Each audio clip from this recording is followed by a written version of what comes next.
साथियों नमस्कार, स्वागत है हिंदी ऑडियो स्टोरी में। और आप सुन रहे हैं डॉक्टर अम्बरीश शुक्ल को। आज की कहानी है फणीश्वर नाथ रेणु के द्वारा रचित लाल पान की बेगम।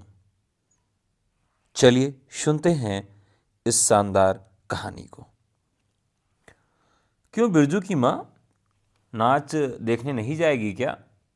बिरजू की माँ शकरकंद उबालकर बैठी मन ही मन कुढ़ रही थी।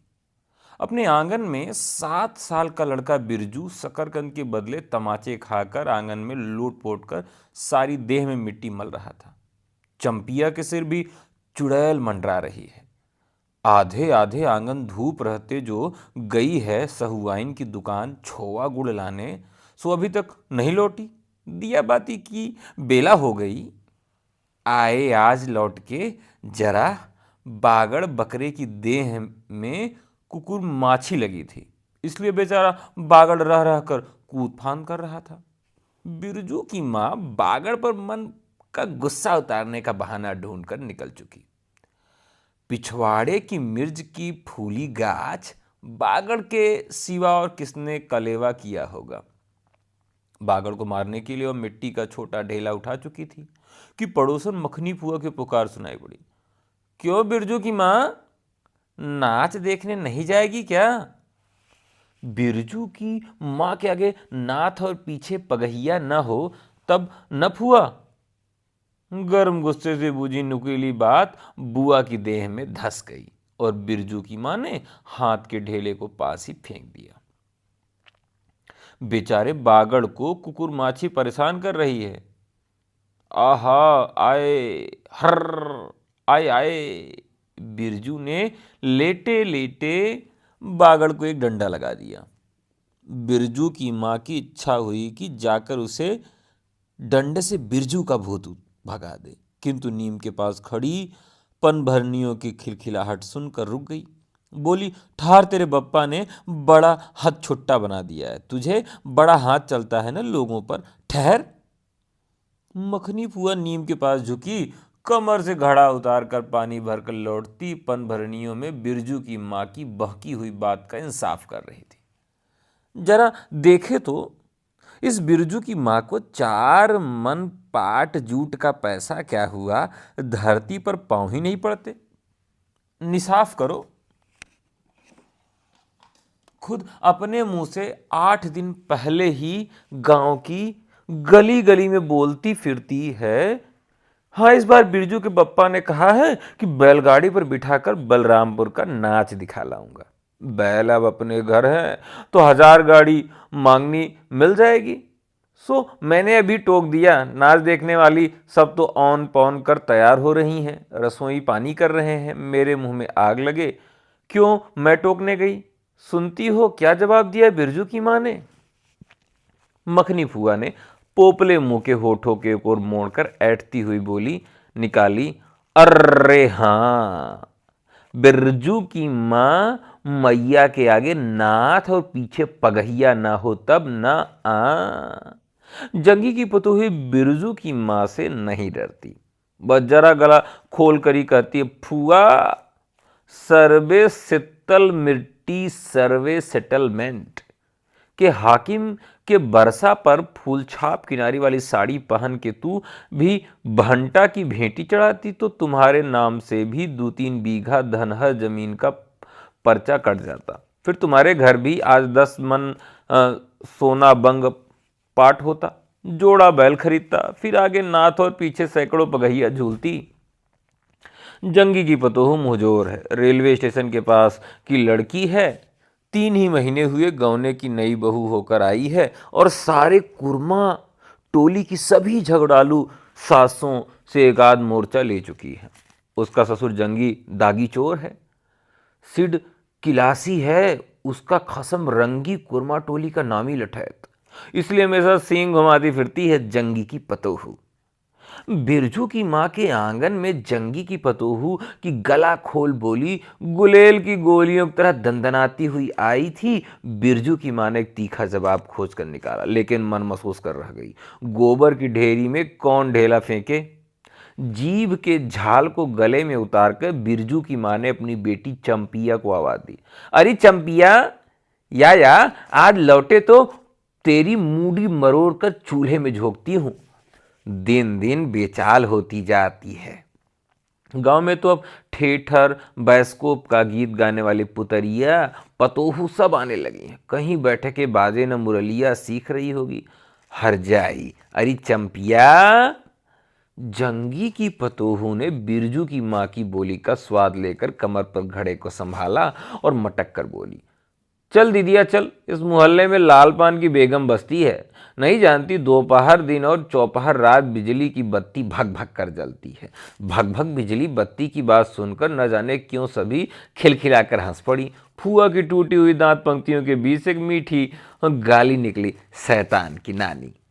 बिरजू की मां की आंखों पर मानो किसी ने तेज टार्च की रोशनी डालकर चौंधिया दिया।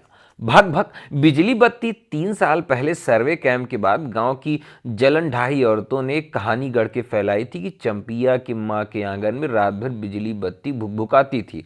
चंपिया के मां के आंगन में नाक वाले जूते की छाप घोड़े की टाप की तरह जलो जलो और जलो। चंपिया की मां के आंगन में चांदी जैसा पाट सूखते देख जलने वाली सब औरतें खलिहान पर सोनोली धान के बोझों को देखकर बैगन का भुरता हो जाएंगी। मिट्टी के बर्तन से टपकते हुए छोवा गुड़ को उंगलियों से चाटती चंपिया और मां के तमाचे खाकर चीख पड़ी, मुझे क्यों मारती है? सहुआइन जल्दी से सौदा नहीं देती हैं। सहुआइन जल्दी सौदा नहीं देती कि नानी एक सहुआइन की दुकान पर मोती झरते हैं जो जाड़ गाड़ कर बैठी हुई थी। बोल गले पर लात देकर कल्ला तोड़ दूंगी हर जाई। जो फिर कभी बाजे न मुरलिया गाते सुना, चाल सीखने जाती है टीसन की छोकरियों से। बिरजू की मां ने चुप होकर अपनी आवाज अंदाजी कि उसकी बात में जंगी के झोपड़ों तक साफ सुनाई पहुंच गई होगी।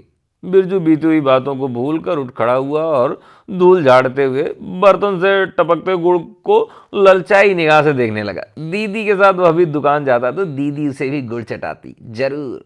वह शकरकंद के लोभ में रहा और मांगने पर मां ने शकरकंद के बदले ए मैया ए अंगुली गुड़ दे दे। बिरजू ने तलहथी फैलाई, न दे मैया, एक रत्ती भर। एक रत्ती क्यों? उठा के बर्तन को फेंक आती हूं पिछवाड़े में जाके चाटना, नहीं बनेगी मीठी रोटी। मीठी रोटी खाने का मुंह होता है। बिरजू की मां ने उबले शकरकंद का सूप रोती हुई चंपिया के सामने रखते हुए कहा, बैठ के छिलके उतार, नहीं तो अभी। 10 साल की चंपिया जानती है शकरकंद के छीलते समय कम से कम 12 बार मां उसे बाल पकड़कर झकझोरेगी, छोटी छोटी खोट निकालकर गालियां देंगी। पांव फैला के क्यों बैठी है उस तरह बेलज्जी। चंपिया मां के गुस्से को जानती है। बिरजू ने इस मौके पर थोड़ी सी खुशामद करके देखा, मैया मैं भी बैठकर शकरकंद छीलूं? नहीं, मां ने झिड़की दी, एक शकरकंद छीलेगा और 3 पेट में। जाके सिद्धू की बहू से कहो कि 1 घंटे के लिए कड़ाही मांग कर ले गई तो फिर लौटने का नाम ही नहीं देती है। जा जल्दी। मुंह लटकाकर आंगन से निकलते निकलते बिरजू ने शकरकंद और गुड़ पर निगाहें दौड़ाई। चंपिया ने अपने झबरे केस की ओट से मां की ओर देखा और नजर बचाकर चुपके से बिरजू की ओर एक शकरकंद फेंक दिया। बिरजू भागा। सूरज भगवान डूब गए, दिया बाती की बेला हो गई। अभी तक गाड़ी।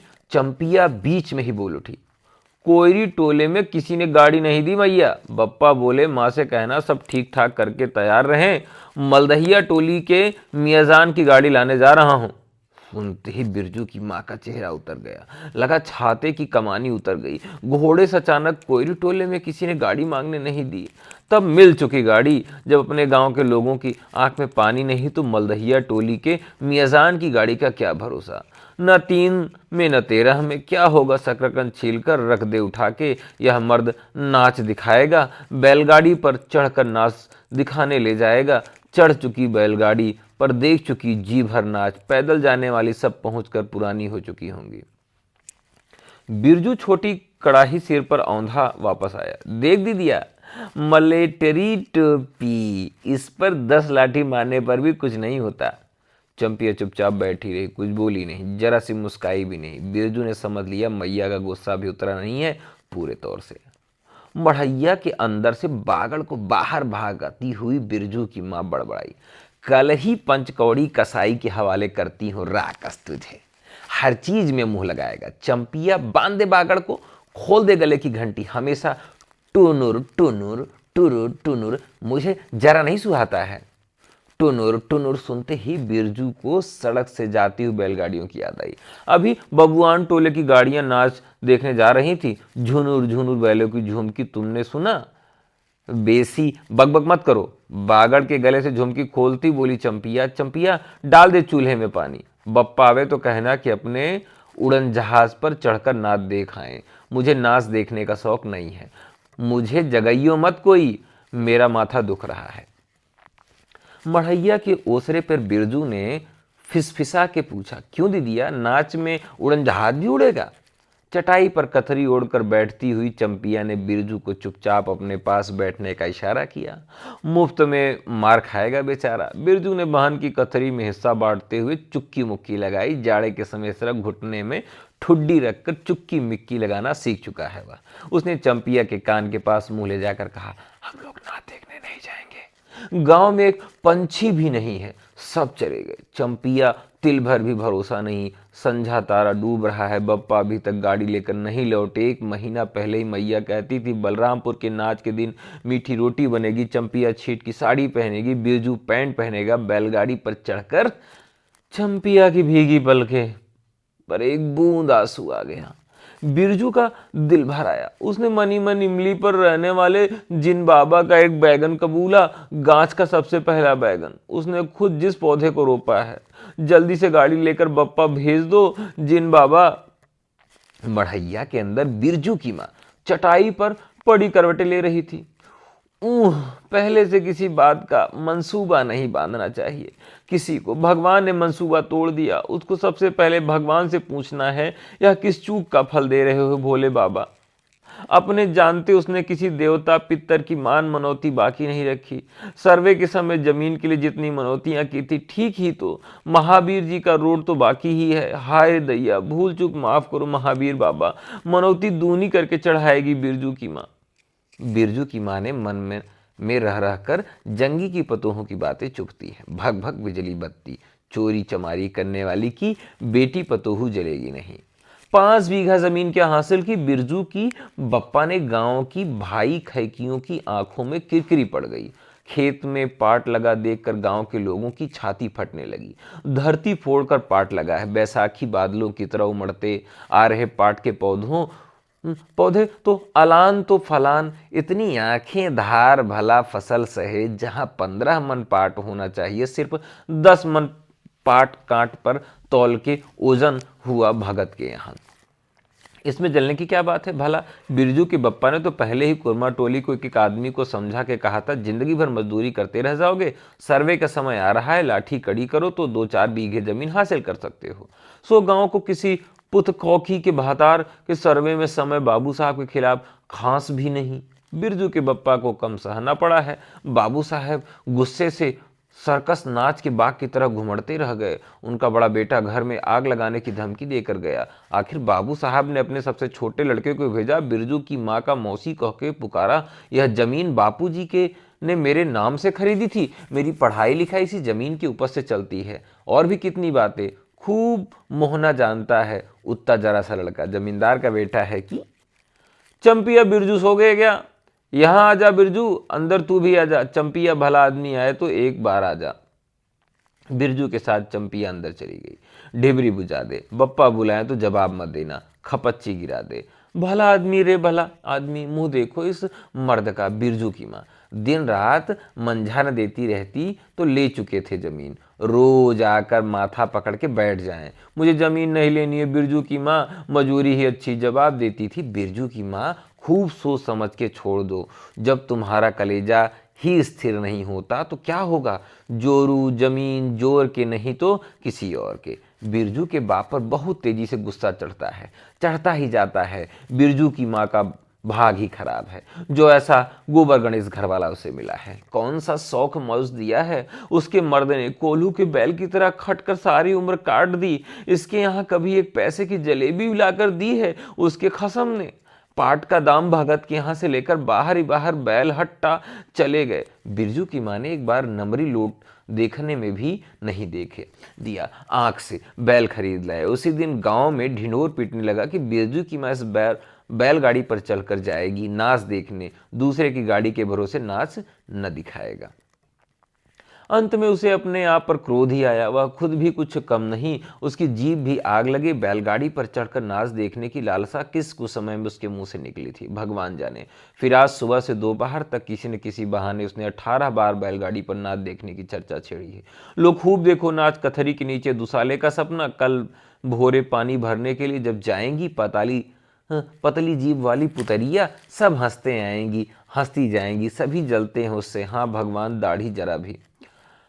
2 बच्चों की माँ होकर भी वह जस की तस है। उसका घर वाला उसकी बातों में रहता है, वह बालों में गरी का तेल डालती है। उसकी अपनी जमीन है, वह किसी के पास एक घूर जमीन भी इस गांव में जलेंगे नहीं तो बीघे में धान लगा हुआ है। अगहनी लोगों की बिख दीठ से बचे तब तो। बाहर बैलों की घंटियां सुनाई पड़ी। तीनों सतर्क हो गए, उत्कर्ण होकर सुनते रहे। अपने ही बैलों की घंटी है, क्यों री चंपिया? चंपिया और बिरजू ने प्राय एक ही साथ कहा। चुप, बिरजू की माँ ने फिसफिसा कर कहा। शायद गाड़ी भी है, घड़घड़ाती है ना। दोनों ने फिर से हुंकारी भरी। चुप, गाड़ी नहीं है, तू चुपके से टट्टी में छेद करके देख तो चंपी भाग के आ, चुपके चुपके। चंपी अब बिल्ली की तरह हौले हौले पांव से टट्टी में छेद झांक आई। हाँ मैया, गाड़ी भी है। बिरजू हड़बड़ा कर उठ बैठा। उसकी माँ ने उसका हाथ पकड़कर सुला दिया। बोलो मत। चंपिया भी गुदड़ी के नीचे घुस गई। बाहर बैलगाड़ी खोलने की आवाज हुई। बिरजू के बाप ने बैलों को जोर से डांटा। हाँ, आ गए घर। घर आने के लिए छाती फटी जाती थी। बिरजू की माँ ताड़ गई। जरूर मलदहिया टोली में गांजे के चिलम चढ़ रही थी। आवाज तो बड़ी खनखनाती हुई निकल रही है। चंपिया, हाँ, बाहर से पुकार करके उसने कहा। उसके बाप ने, बैलों को घास दे दे चंपिया। हाँ, अंदर से कोई जवाब नहीं आया। चंपिया ने के बाप ने आंगन में आकर देखा तो न रोशनी न चराग, चूल्हे में आग। बात क्या है, नाच देखने को उतावली होकर पैदल ही चली गई क्या? हाँ। बिरजू के गले में खसखसाहट हुई और उसने रोकने की पूरी कोशिश की, लेकिन खांसी जब शुरू हुई तो पूरे 5 मिनट तक खांसता रहा। बिरजू बेटा, बिरजमोहन, बिरजू के बाप ने पुचकार कर बुलाया। मैया गुस्से के मारे सो गई क्या? अरे अभी तो लोग जा ही रहे हैं। बिरजू की माँ ने मन में आया कि कसकर जवाब दे, नहीं देखना है नाच, लौटा दो गाड़ी। चंपिया, हाँ, उठती क्यों नहीं? ले, धान की पचसीस रख दे। धान की बालियों का छोटा झब्बा झोपड़ों के ओसरे पर रखकर उसने कहा, दिया बालो। बिरजू की माँ उठकर ओसरे पर आई। 1.5 पहर रात की गाड़ी लाने की क्या जरूरत थी? नाच तो खत्म हो रहा है। ढिबरी की रोशनी में धान की बालियों का रंग देते ही बिरजू के मन सब मैल दूर हो गया। धानी रंग उसकी आंखों से उतरकर रोम रोम में घुल गया। नाची अभी शुरू नहीं हुआ होगा। अभी अभी बलरामपुर के बाबू की संपनी गाड़ी मोहनपुर होटल बंगला की हाकिम साहब लाने गए हैं। इस साल आखिरी नाच है। पंचशीश टट्टी में खोस दे। अपनी खेत का है। अपने खेत का? हुलसती हुई बिरजू की माँ ने पूछा। पक गए धान? नहीं, 10 दिन में अगहन चढ़ते लाल होकर झुक जाएंगे सारे खेत की बालियां। मलदहिया टोली पर जा रहा था, अपने खेत की धान देकर आंखें जुड़ गई। सच कहता हूँ, पंचशीश तोड़ते समय उंगलियां कांप रही थी मेरी। बिरजू ने धान की बाली से एक धान लेकर मुंह में डाल दिया और उसकी माँ ने हल्की डांट दी। कैसा लक्कड़ है तू रे, इन दुश्मनों के मारे कोई नेम धर्म बचे? क्या हुआ, डांटती क्यों है? नवान्न के पहले ही नया धान जूठा दिया, देखते नहीं? अरे इन लोगों का सब कुछ माफ है। चिरई चुरमुन है ये लोग, दोनों के मुंह में नवान्न के पहले नया अन्न न पड़े। इसके बाद चंपिया ने भी धान की बाली से 2 धान लेकर दांतों तले दबाए। ओ मैया, इतना मीठा चावल और गम का भी है न दीदिया। बिरजू ने फिर मुंह में धान लिया। रोटी पोटी तैयार कर चुकी क्या? बिरजू के बाप ने मुस्कुराकर पूछा। नहीं, मान भरे सुर में बोली बिरजू की माँ। जाने का ठीक ठाक ठिकान नहीं और रोटी बनाती। वाह, खूब तो तुम लोग। जिसके पास बैल है उसकी गाड़ी मंगनी मिलेगी भला? गाड़ी वालों को भी कभी बैल की जरूरत होगी। पूछूंगा तब कोयरी टोला वालों से। ले जल्दी से रोटी बना ले, देर नहीं होगी। अरे टोकरी भर रोटी तो तू पलक मारते बना देती है। 5 रोटियां बनाने में कितनी देर लगेगी? अब बिरजू की माँ के होंठों पर मुस्कुराहट खुलकर खिलने लगी। उसने नजर बचाकर देखा, बिरजू का बप्पा उसको एक एक टक निहार रहा है। चंपिया और बिरजू न होते तो मन की बात हंसकर खोलने में देर न लगती। चंपिया और बिरजू ने एक दूसरे को देखा और खुशी से उनके चेहरे जगमगा उठे। मैया बेकार गुस्सा हो रही थी ना। चंपी जरा घैल सार में खड़ी होकर मखनी फुआ को आवाज दे तो, ए फुआ, आ सुनती हो फुआ, मैया बुला रही है। फुआ ने कोई जवाब नहीं दिया, किंतु उसकी बड़बड़ाहट स्पष्ट सुनाई पड़ी। हाँ, अब फुआ को क्यों गुहारती है? सारे टोले में बस एक फुआ ही तो है, बिना नात पगहिया वाली है। अरे फुआ, बिरजू की माँ ने हंसकर जवाब दिया। उस समय बुरा मान गई थी क्या? नात पगहिया वालों को आकर देखो, दोपहर रात में गाड़ी लेकर आया है। आ जाओ फुआ, मैं मीठी रोटी पकाना नहीं जानती। फुआ कांखती खांसती आई। इसी के घड़ी पहर दिन रहते ही पूछ रही थी कि नाच देखने जाएगी क्या? कहती तो मैं पहले से ही अपनी अंगीठी यहाँ सुलगा जाती। बिरजू की माँ ने फुआ को अंगूठी दिखला दी और कहा, घर में अनाज दाना वगैरह तो कुछ है ही नहीं। एक बागड़ है और कुछ बर्तन बासन, तो रात भर के लिए यहाँ तंबाकू रख कर जाती हूँ। अपना हुक्का ले आई हूँ ना फुआ। फुआ को तंबाकू मिल जाए तो रात भर क्या, 5 रात बैठ कर जाग सकती हैं। फुआ ने अंधेरे में टटोल कर तंबाकू का अंदाज किया। ओहो, हाथ खोलकर तंबाकू रखा है बिरजू की माँ ने। और एक है सहुआइन, राम कहो उसे रात को अफीम की गोली देकर एक मटर भर तंबाकू रखकर चली गई गुलाब बाग मेले में, और कह गई कि डिब्बी भर तंबाकू है। बिरजू की माँ चूल्हा सुलगाने लगी। चंपिया ने शकरकंद को मसल कर गोले बनाए। बिरजू के सिर पर कढ़ाई औंधा कर अपने बाप को दिखलाने में लगा। मलेटरी टोपी, इस पर 10 लाठी मारने पर कुछ नहीं होगा। सभी ठठाकर हंस पड़े। बिरजू की माँ हंसकर बोली, ताखे पर 3-4 मोटे शकरकंद हैं, दे दे बिरजू को चंपिया, बेचारा शाम से ही। बेचारा मत कहो मैया, खूब सचारा है। अब चंपिया चहकने लगी। तुम क्या जानो कथरी के नीचे मुंह क्यों चल रहा था बापू साहब का। बिरजू ने टूटे दूध के दांतों को फांक से बोली निकाली, बिलय के मारा मार्टिन में 5 शकरकंद खा लिया। सभी फिर ठहाकर हंस पड़े। बिरजू की माँ ने फुआ कमर रखने के लिए पूछा, एक कनवा गुड़ है, आधा दूं फुआ? फुआ ने गदगद होकर कहा, अरे शकरकंद को खुद ही मीठा, उतना क्या डालेगी? जब तक दोनों बैल दाना खाकर एक दूसरे को देह को जीभ से चाटे। बिरजू की माँ ने तैयार किया अपने आप को। चंपिया ने छीट की साड़ी पहनी और बिरजू बटन के अभाव में पैंट पर पटसन की डोरी बंधवाने लगा। बिरजू की माँ ने आंगन से निकलकर गांव की ओर कान लगाकर सुनने की चेष्टा की। ओहो, इतनी देर तक भला पैदल जाने वाले रुके रहेंगे? पूर्णिमा का चांद सिर पर आ गया। बिरजू की माँ असली रूपा का मंग टिक्का पहना है आज पहली बार। बिरजू के बप्पा को हो क्या गया है? गाड़ी जोतता क्यों नहीं? मुंह की ओर एकटक देख रहा है, मानो नाच की लाल पान की बेगम।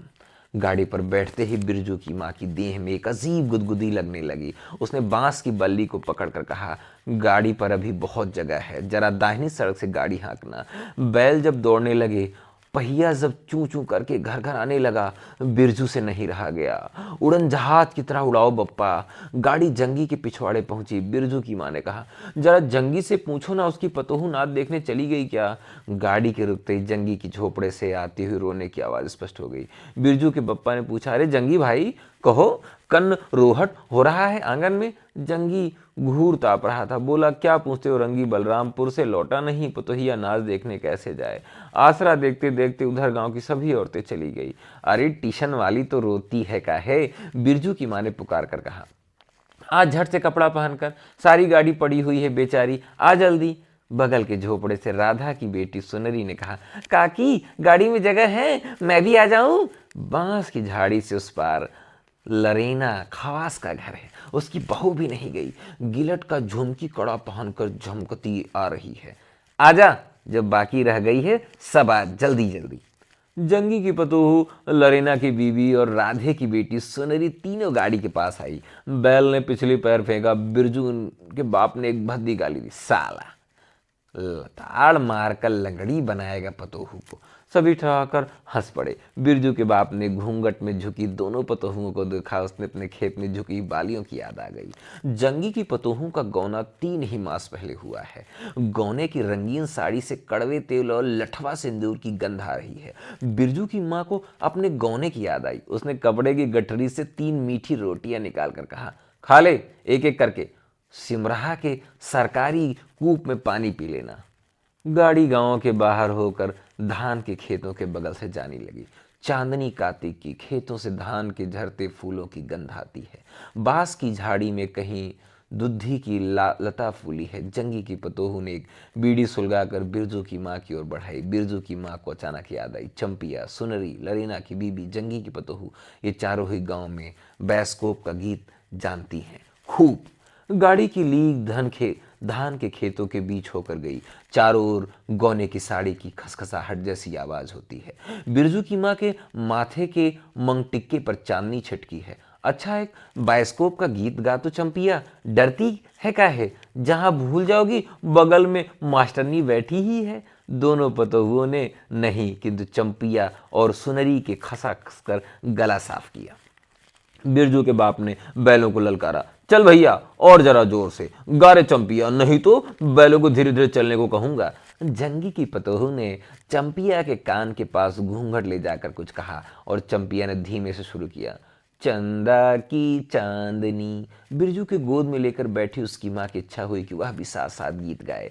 बिरजू की माँ ने जंगी की पतोहू को देखा, धीरे धीरे गुनगुना रही है। वह भी कितनी प्यारी पतोहू है। गौने की साड़ी में खास किस्म की गंध निकलती है। ठीक ही तो कहा है उसने, बिरजू की माँ बेगम है लालपान की बेगम। यह तो कोई बुरी बात नहीं, हाँ वह सचमुच लालपान की बेगम है। बिरजू की माँ ने अपनी नाक पर दोनों आंखों को केंद्रित करके चेष्टा की, अपने रूप की झांकी ली। लाल साड़ी की झिलमिला किनारी, मकटिक्का पर चांद। बिरजू की माँ के मन में अब और कोई लालसा नहीं, उसे नींद आ रही है।